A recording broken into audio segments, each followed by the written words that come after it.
ഞാൻ ഇന്ന് നിൽക്കുന്നത് ചെമ്പകമംഗലത്താണ്. തിരുവനന്തപുരത്ത് ചെമ്പകമംഗലം എന്ന് പറയുന്ന സ്ഥലത്താണ്. നമ്മുടെ പ്രിയപ്പെട്ട കൃഷ്ണകുമാർ സാറിൻ്റെ Hamara choice gold and diamond K ചേട്ടൻ്റെ വീട്ടിലാണ്. Krishnayanam inside design recently complete ചെയ്ത നല്ലൊരു ഇൻറ്റീരിയർ പ്രോജക്റ്റാണ്. അതൊന്ന് നമുക്ക് എക്സ്പ്ലോർ ചെയ്താലോ?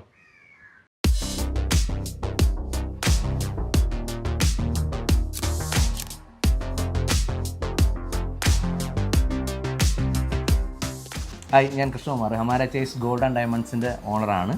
എൻ്റെ സ്വപ്ന ഭവനം ഞാൻ ലക്ഷ്മിയും കൂടെ ചേർന്ന് സാക്ഷാത്കരിച്ചു. അപ്പോൾ അതിലൊരുപാട് എൻക്വയറി ഉണ്ടായിരുന്നു, ആരാണ് ഇൻറ്റീരിയൽ ചെയ്തത് എന്നുള്ളതിനെ പറ്റിയിട്ട്. വളരെ ഭംഗിയായിട്ട് തന്നെ അത് ചെയ്തു തന്നു. ഇൻസൈഡ് അല്ലേ, ഇൻറ്റീരിയൽസ് ആണ് നമുക്ക് ആ ഇൻറ്റീരിയൽ ചെയ്തു തന്നത് അല്ലേ. ഒരു വീട് വെക്കുമ്പോൾ അതിൽ ഇൻറ്റീരിയലാണ് ഏറ്റവും വലുതെന്ന് നമുക്ക് രണ്ടുപേർക്കും അറിഞ്ഞുകൂടായിരുന്നു സത്യം പറഞ്ഞു കഴിഞ്ഞാൽ. അപ്പോൾ ഇത് എങ്ങനെ എന്ന് ചിന്തിച്ചെടുത്തുന്നതാണ് നമ്മൾ ഇൻറ്റീരിയലിന് അദ്ദേഹത്തിനെ കാണുന്നതും, ഇൻസൈഡ് ഇൻറ്റീരിയൽസ് അതായത് നമ്മുടെ സജീഷ് സാറിനെ കാണുന്നതും. മോൻ്റെ ബെഡ്റൂം, നമ്മുടെ ബെഡ്റൂമിൻ്റെ കളർ തീം, അമ്മയുടെ ബെഡ്റൂം അല്ലേ, പിന്നെ ഗസ്റ്റ് ബെഡ്റൂമിൻ്റെ ഒരു കളർ തീം എല്ലാം സെറ്റ് ചെയ്യാൻ പറ്റിയതും അവരുടെ ഒരു സജഷനാണ്. ഇങ്ങനെ ചെയ്ത് കഴിഞ്ഞാൽ ഭംഗിയായിരിക്കും. ഓരോ റൂമിലെയും കർട്ടനുകൾ അല്ലേ, നമ്മുടെ ഫർണിച്ചറുകൾ, അങ്ങനെയുള്ള എ ടു സെഡ് കാര്യങ്ങൾ ഒക്കെ എല്ലാം ഒരു കുടക്കീഴിൽ കൊണ്ടുവരാനായിട്ട് ഇന്റീരിയലിന് കഴിഞ്ഞു. വേറെ ആരെയും നമുക്ക് സമീപിക്കേണ്ടി വന്നില്ല. ഈ റൂമിലാണെങ്കിൽ ഈ ഒരു കളർ തീം, വേറെ റൂമിലുള്ള കളർ തീം നിങ്ങൾക്ക് കാണാൻ പറ്റും ഈ വീഡിയോയിൽ കൂടി.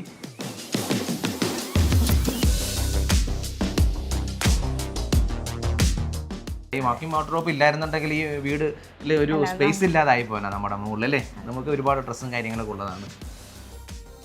ഡ്രസ്സുള്ളതൊക്കെ വെക്കാനായിട്ടുള്ള സ്പേസ് അവർ വന്ന് സജസ്റ്റ് ചെയ്തുകൊണ്ടാണ് അങ്ങനെ ആയത്. അല്ലെങ്കിൽ ആ ഒരു സ്പേസ് നമുക്ക് യൂട്ടിലൈസ് ചെയ്യാനായിട്ട് പറ്റത്തില്ലായിരുന്നു. ഈ വീട് ചെയ്തപ്പോൾ ഇല്ലായിരുന്ന ഐഡിയാസ് യൂട്ടിലൈസ് ചെയ്യണമെന്ന് കറക്റ്റായിട്ട്. അത് നമ്മൾ എൻ്റെ ഒരു സജഷൻ എന്ന് പറയുമ്പോഴത്തേക്കും വീട് ആലോചിക്കുന്നതിന് മുമ്പേ ഇൻറ്റീരിയലിനെ കുറിച്ച് ആലോചിക്കേണ്ടിയിരിക്കുന്നു. കാരണം ഞാനൊക്കെ ആലോചിച്ചത് വീട് വെച്ച് പകുതി കഴിഞ്ഞതിന് ശേഷം പ്ലാൻ സെറ്റ് ആകുമ്പോൾ തന്നെ ഇൻറ്റീരിയലായിട്ട് സംസാരിക്കുന്നതായിരിക്കും നല്ലത്. അദ്ദേഹം തന്ന ഒരു ഐഡിയ ആണ്, എനിക്ക് അറിയില്ലായിരുന്നു. അപ്പോൾ പുള്ളിക്കാരൻ പറഞ്ഞപ്പോൾ എനിക്കും തോന്നി, സജി സാർ പറഞ്ഞപ്പോഴാണ് അതൊരു ഇമ്പോർട്ടൻ്റ് ആണെന്നുള്ളത് മനസ്സിലായത്. നമ്മൾ വീടൊക്കെ വെച്ച് പകുതി അതിന് ശേഷമാണ് അദ്ദേഹത്തിനെ കൊണ്ടുവന്നത്. എന്നിരുന്നാൽ കൂടി ആ ഒരു ഫിനിഷിംഗ് ലെവൽ ചെയ്യാനായിട്ട് ഇൻസൈഡിന് വളരെയധികം സാധിച്ചു, വളരെയധികം ഹെൽപ്പ് ചെയ്തു.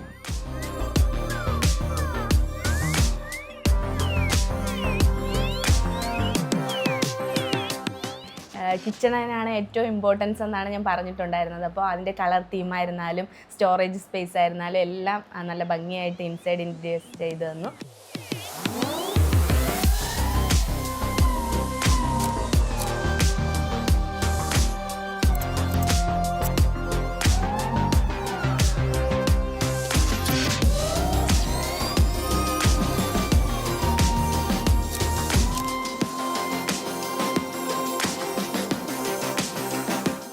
അപ്പോൾ എന്തായാലും വളരെ നന്ദി ഇൻസൈഡ് അല്ലേ.